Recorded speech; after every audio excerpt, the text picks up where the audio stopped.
শখের কড়াইয়ে প্রথমবারের মতো মুরগির মাংস রান্না করব, কেমন হবে না হবে সেটা নিয়েই ভাবতেছিলাম। আর এখানে দেখেন আমার রান্নাঘরটাকে অনেক সুন্দর করে সাজিয়ে নিছি। আর মাংস রান্না করতে গিয়ে তো আমি অবাক হয়ে গেছি, এত সুন্দর কালার চলে আসছিল। আর মাংস রান্নাটা অনেক বেশি মজা হয়েছিল। আর যেহেতু প্রথমবার রান্না করছি, একটু স্পেশালি হয়, তাই না? আসসালামু আলাইকুম, কী অবস্থা সকলের? আশা করছি সকলেই ভালো আছেন। আলহামদুলিল্লাহ আমিও ভালো আছি। নতুন একটা ভিডিও নিয়ে চলে আসছি, আশা করছি আপনাদের ভালো লাগবে। তো এখানে হচ্ছে প্রথমে আমি ডাল বসিয়ে দিয়েছি, যেহেতু মাংস রান্না করব সেটার জন্য। ডাল সিদ্ধ হতে হতে আমি এখানে মাংসটা বসিয়ে দিলাম। আর মাংস রান্নার জন্য প্রথমে আমি তেল দিয়ে এখানে তেজপাতা, দারচিনি, এলাচ আর হচ্ছে কিছু পেঁয়াজ কুচি দিয়ে দিছিলাম। আর এখন হচ্ছে পেঁয়াজ বাটা, আদা বাটা, রসুন বাটা সব কিছু দিয়ে ভালোভাবে মশলাটা কষিয়ে নিব।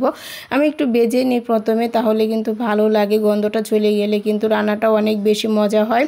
তো এখানে আমি সব কিছু হচ্ছে ভালোভাবে ভেজে নেওয়ার পর তারপর হচ্ছে গুঁড়া মশলাগুলো এড করে দিব। আর এখানে গুঁড়া মশলা হচ্ছে ধনিয়ার গুঁড়া, জিরা গুঁড়া, হলুদ গুঁড়ো আর মরিচের গুঁড়ো দিয়ে দিছি। মরিচটা আপনারা আপনাদের পছন্দ অনুযায়ী দিবেন, যে যেরকম জাল খান সেই অনুযায়ী দিবেন।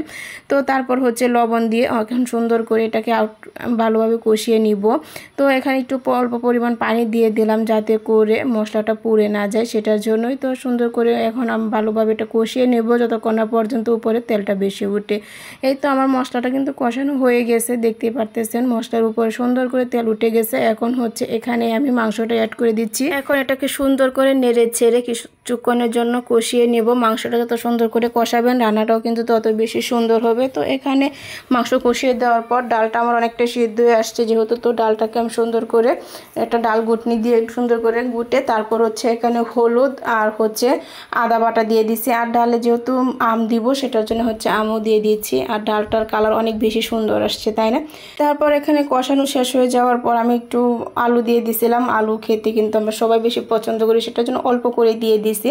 দেন এখানে হচ্ছে পরিমাণ মতো পানি দিয়ে সুন্দর করে জাল করে নেব, তাহলে কিন্তু আমার রান্না হয়ে যাবে। আর এদিকে রান্না হতে হতে আমি হচ্ছে ডালটাকে বাগার দিয়ে দিব। তার জন্য হচ্ছে রসুন কুচি, পেঁয়াজ কুচি আর তেজপাতা দিয়ে ভালো করে এটাকে ভেজে হচ্ছে ডালটাকে বাগার দিয়ে দিব। আর এটা দিতেই কিন্তু অনেক বেশি ভয় লাগে, তাই না? তো দেখেন আমি এখানে আস্তে আস্তে দিয়ে দিচ্ছিলাম। তারপর প্রথমে একটু ভয় পেয়ে গেছিলাম, ছিটাছিটি করতেছিল। যাই হোক, আমি কিন্তু ডালও কমপ্লিট করে ফেলছি রান্নাটা। আর ডালের কালারটা এত বেশি সুন্দর আসছিল, আপনারা দেখেই বুঝতে পারবেন কতটা সুন্দর হয়েছে। তো আমার কাছে কিন্তু অনেক বেশি ভালো লাগে ডাল এভাবে রান্না করলে আম দিয়ে। তারপরে তো এখানে কিন্তু রান্নাও প্রায় শেষ, আমার মুরগির রান্নাটা হয়ে গেছে। দেখেন কতটা লোভনীয় হয়েছে, দেখতে কতটা সুন্দর হয়েছে, তাই না? তো এখানে আমার ডাল রান্না আর মুরগি দুটাই হয়ে গেছে। তো কেমন হয়েছে অবশ্যই কমেন্টস করে জানাবেন।